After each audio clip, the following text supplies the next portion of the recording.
Thank you all for joining us here today.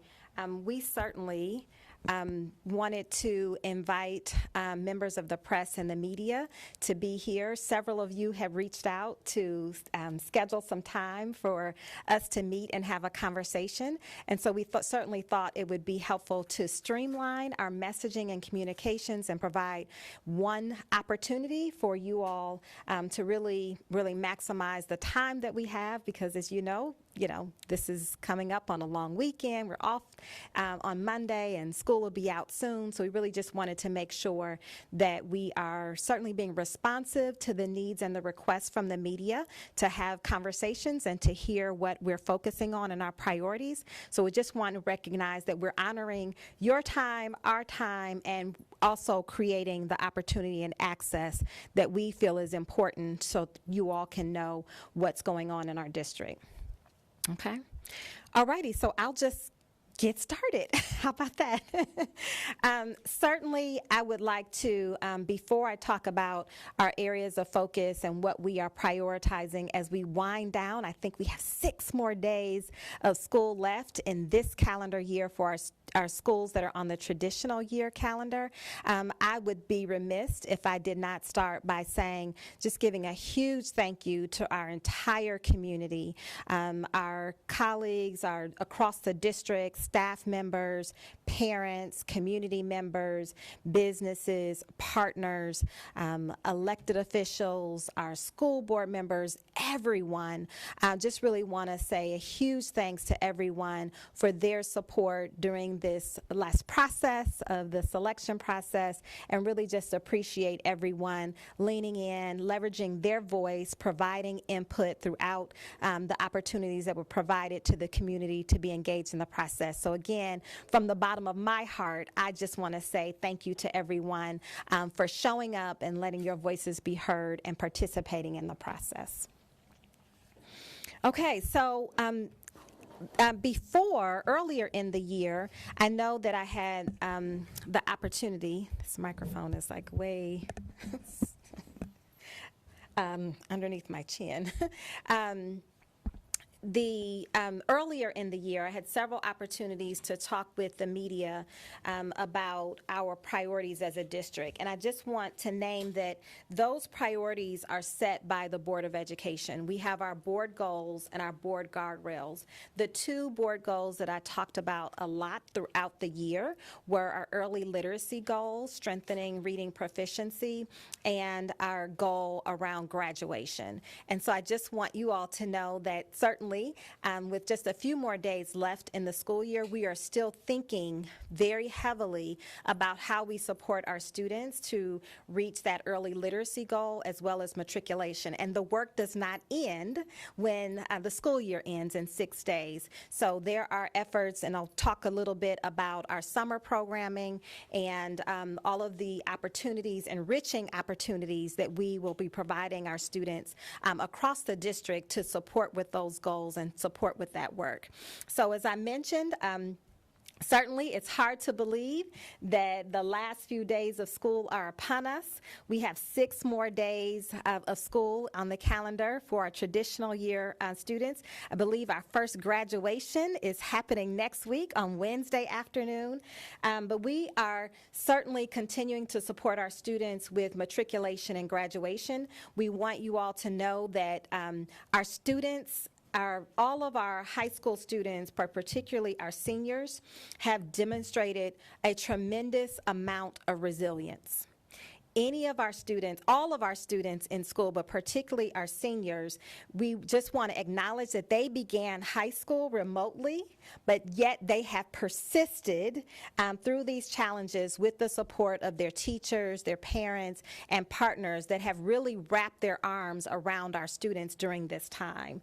And so we really want to continue to encourage our students. We want to remind everyone in our community that every day counts, even the last few days of school. school, that instructional time is the most valuable resource that we have, and we cannot underestimate the importance of reminding our students that even in the last few days of school, that attendance matters, and we want our students to stay focused on attending school regularly. So that's one of the ways that our community members and partners and parents can continue to encourage and remind their students. Each and every day counts and every day matters. Certainly mentoring and supporting the students, reminding them the importance of finishing strong, and certainly for our high school students, we also have additional opportunities for them to continue to working on attaining their credits, like credit recovery options that will continue to be available to them over the summer. So providing that the guidance and offering that additional academic assistance for our students in the specific subject areas that where they need the support the most, that is an opportunity and an access that we'll continue to provide our students as a part of our summer learning program. So remember, again, attendance matters, every day counts. We want to encourage our students to continue to stay engaged in school, even in these last few days of school.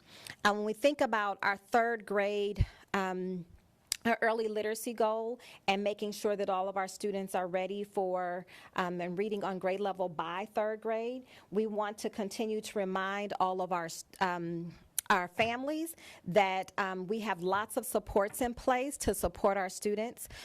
We most commonly known as the RIMP, the Reading Improvement and Monitoring Plan. So any student beginning in kindergarten, if they are off track in literacy, their student, we work with the families to develop a Reading and Improvement Monitoring Plan, and that plan goes with the student, and it stays with the student until they show the demonstrated mastery on their OST or make the necessary progress in early literacy. So again, these other opportunities for students to have access to enrichment and refine their skills in reading. We are encouraging all of our third graders and our kindergarten students, first grade students, second grade students, and third graders to enroll in our summer program. We know that we have rebranded our summer program to become a summer experience, but it is very important that our community knows that we will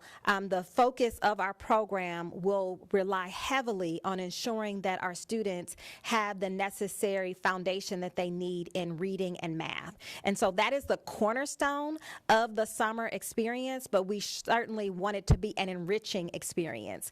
We want it to be an experience that the students are looking forward to.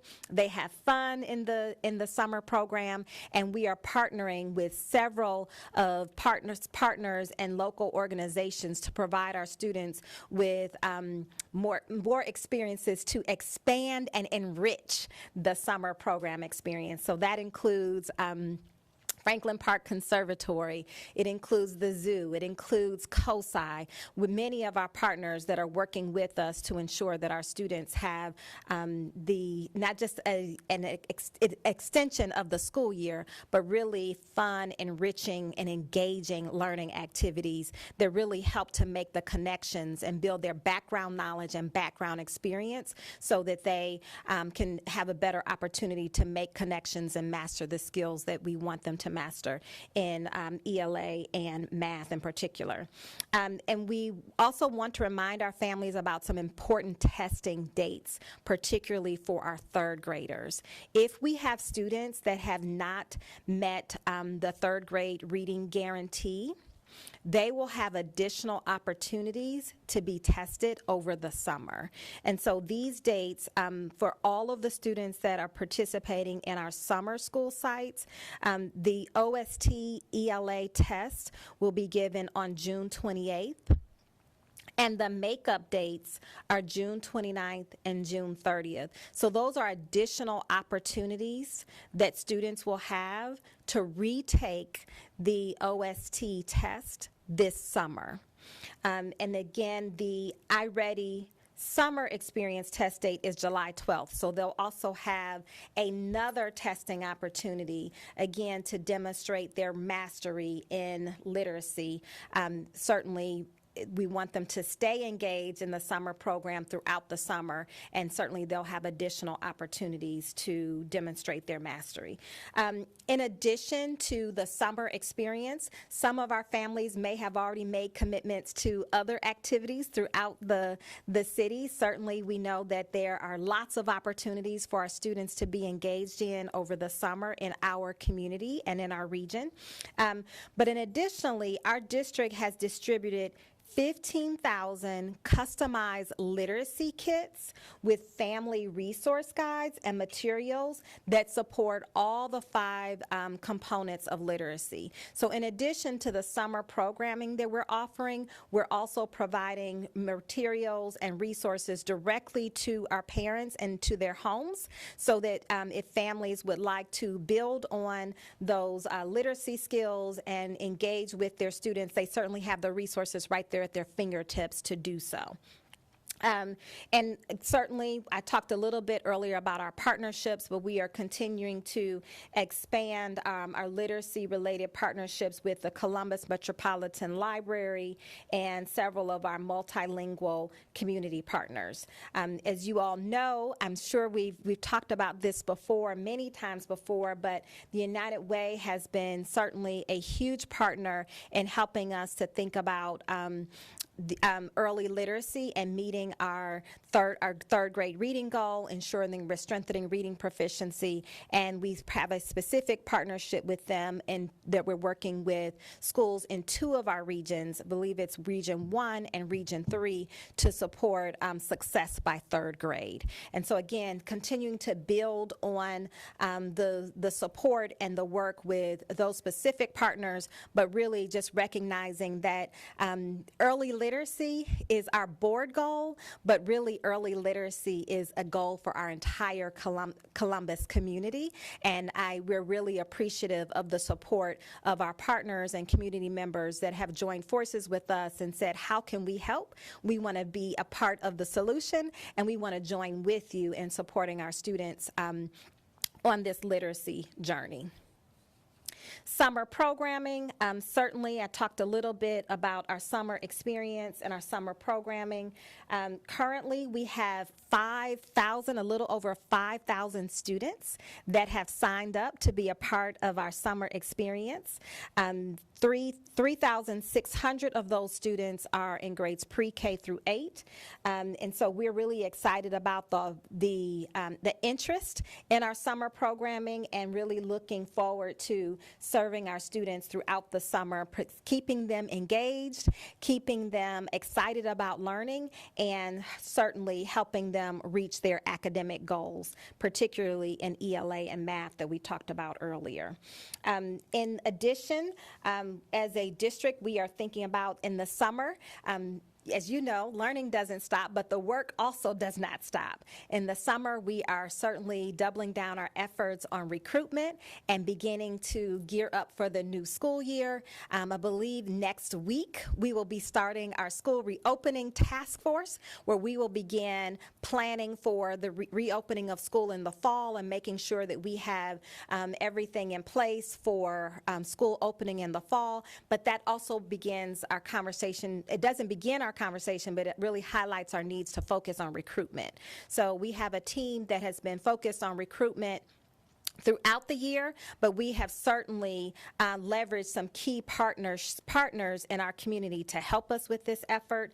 Recently, we partnered with the Columbus Urban League and Urban One to host a hiring event, which had more than 400 prospective employees right here in the Columbus community. So that's really exciting for us to leverage the relationships, the power of our partnerships and relationships, so they can join forces with us to help us with these recruitment events. Additionally, we've hosted meet and greets with local colleges and universities for teachers who want to start their careers in the district, and we're gearing up for a larger campaign focusing on staff recruitment in all areas. And we'll certainly make sure that we share with you the dates and times for all of those recruitment events. That's certainly a way that our local media can help us with getting the word out and spreading the good news about those opportunities for career fairs and recruitment efforts. efforts. So certainly, regardless of the position, every job opportunity in the district has the ability to positively impact teaching and learning. And so we just want to continue to make sure that we're getting the word out there that we are hiring in CCS for all positions. Most of those positions, all of those positions are current and up to date on our district website, and we'll continue our efforts to market those events. This summer, we talked about summer learning for our students. We talked about recruitment for staff. And now I want to talk about professional learning for our staff. So last week, we've already kicked off the PD for our summer experience. We had 400 teachers that participated in this event.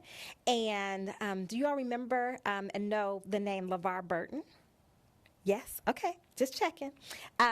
He was our keynote speaker for the PD Summer Institute that we had for summer experience. So it was a really cool experience. We really, again, just as I talked about for summer experience, we want to get our students excited about summer learning. We also want to get our teachers excited about summer learning and summer professional development.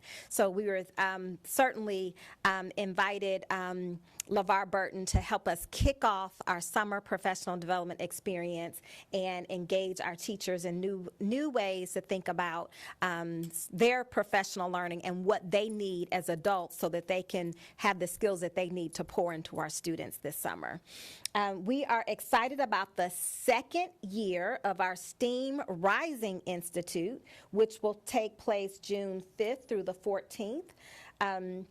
This is a partnership with Ohio State University, and so this is an opportunity for our teachers. They actually attend classes at Ohio State University, and they get to learn, and I call it, they're putting more tools in their toolbox so that they can be more prepared and better prepared to serve our students when they return in the fall.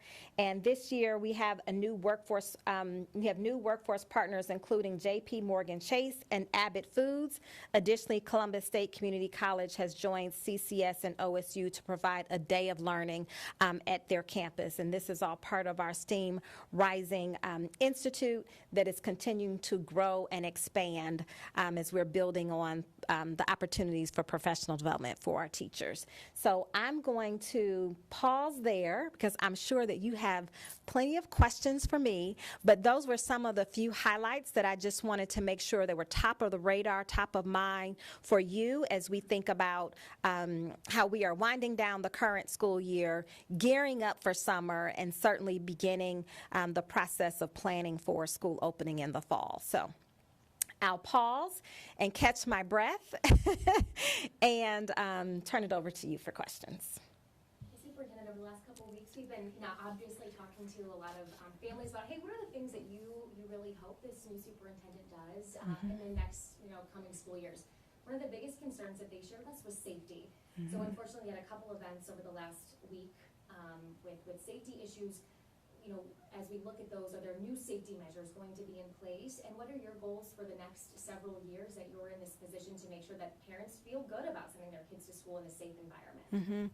So thank you for that question. As a parent myself, that is something that's top of mind for me. There isn't a day where I don't think about safety, and certainly now as our students are transitioning to summer, I think about, the 45,000 students who are typically under our care each day during the school year. They're not under our care as they are at home in the community over the summer. I'm still thinking about their safety, whether they're in our school or not or on vacation for the summer. There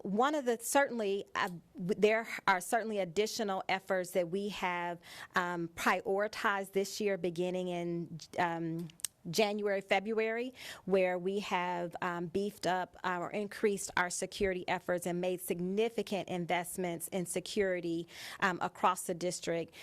We have talked about the evolved technology that we have placed in our high schools. We have increased the number of safety and security staff across the district to provide more of a presence and more support at all of our campuses, but the conversation continues, right? So safety is at the top of mind of all of us.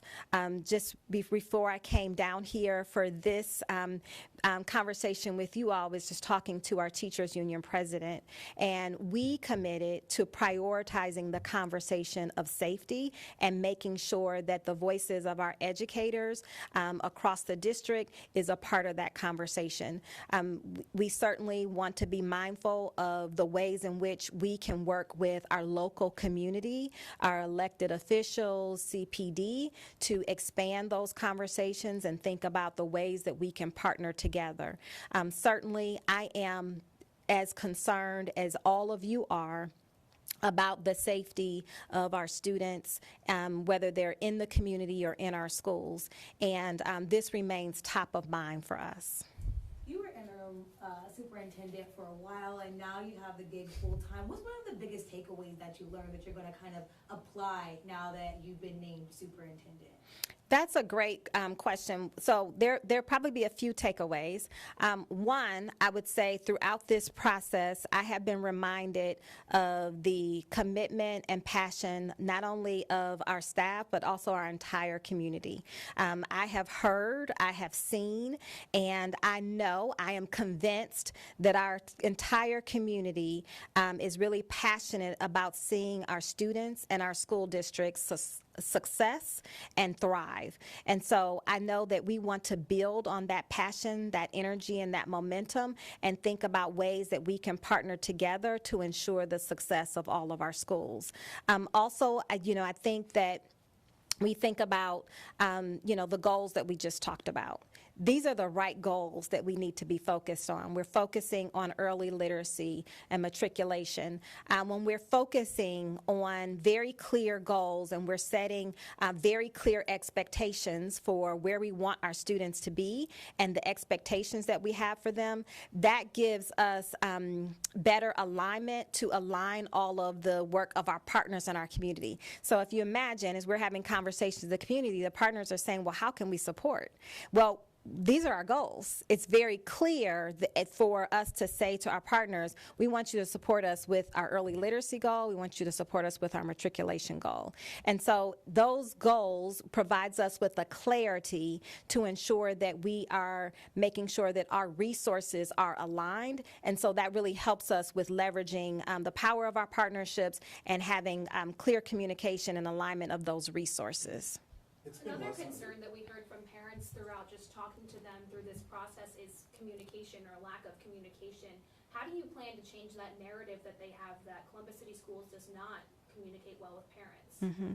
So I certainly intend to prioritize communication, and I see it as more than just communication. I see it as authentic engagement, right? And so communication is just sending a message. That's why we're here today. I know it's not just about communication, it's authentic engagement. It's more that I could have sent, put a couple of bullets together, sent a message, and emailed all of you. But this is authentic engagement. It's not just me giving you the statement. It's also an opportunity for you to ask us questions. It's the same with our families. Our families want to be authentically engaged, right? We can send emails, text message, social media, but it's the conversation and it's through the dialogue that those relationships are built, and also it's establishing trust, right? So when you know that you have access and we're willing to engage and have those meaningful conversations, we're building trust. You can trust that we're going to be there to answer your questions, and you can trust that we're going to be there to have, whether it's an easy conversation or a difficult conversation, right? But we can still have the conversation. And so we just have to create spaces and opportunities for that to happen, no matter what school your child attends, what program they're in, but we just need to, it's my expectation as the leader of the organization to model that, and then that becomes the standard and the norm across the district. So for me, communication is key, but to me it's more than communication. It is true, authentic engagement.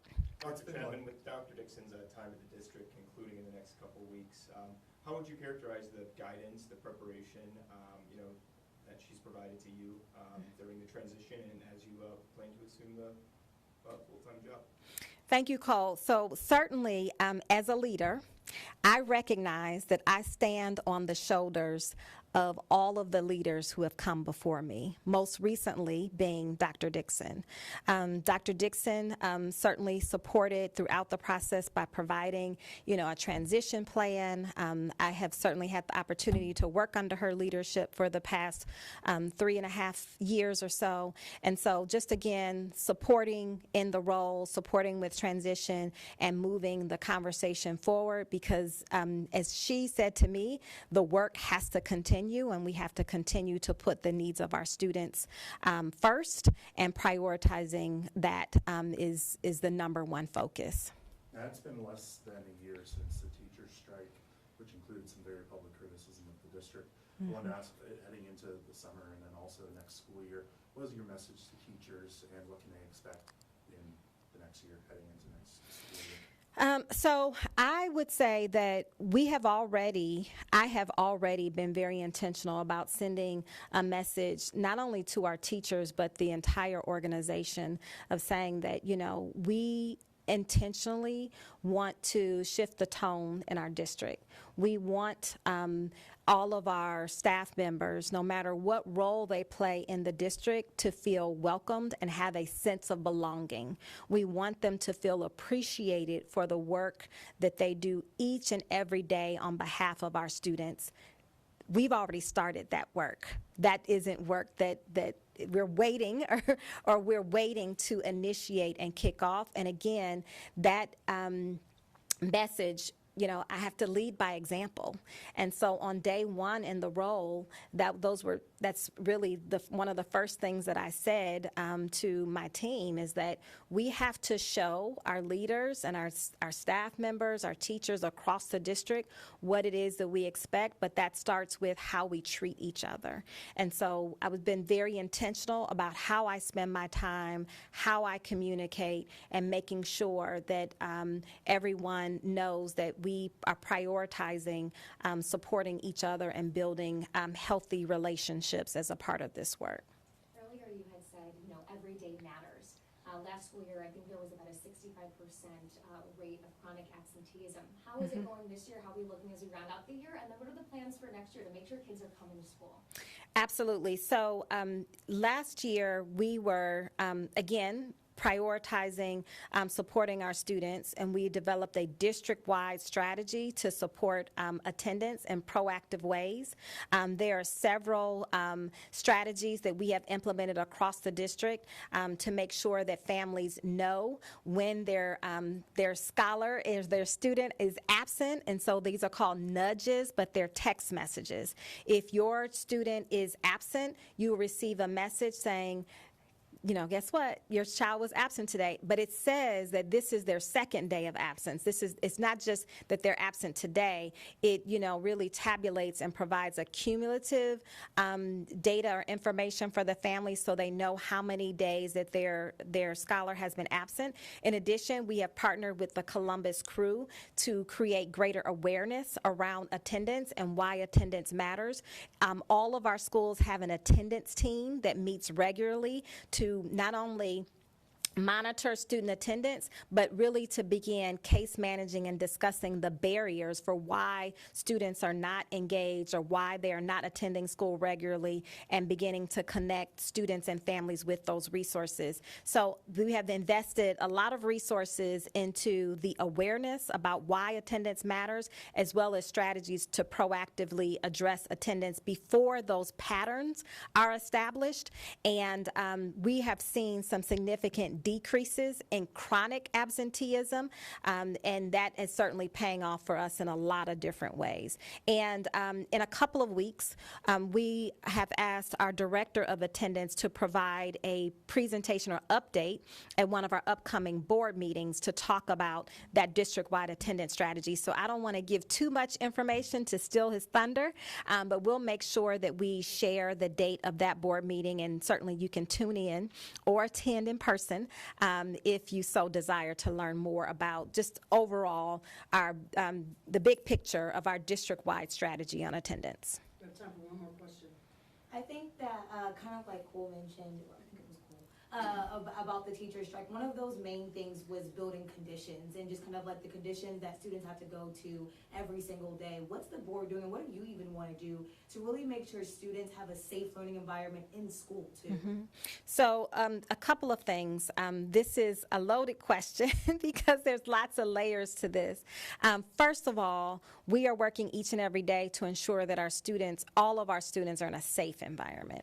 Now, the aging buildings that we have and the facilities that we have in our district, that is a part of a larger conversation because, as you know, we certainly have gone through several facility master planning processes here in the district where we have talked about a district-wide strategy to address aging buildings. And so we can go back to those facility master plan recommendations where we have said that, you know, if we want to take some of our older buildings offline, then that means we need to build newer buildings, which would certainly be a hope for us as a long-term strategy. But in the short term, we have made the necessary investments to ensure that we are upgrading the HVAC systems in all of our buildings. So all of our buildings will have AC and heat in all of the spaces in all of our buildings. So the necessary investments have been made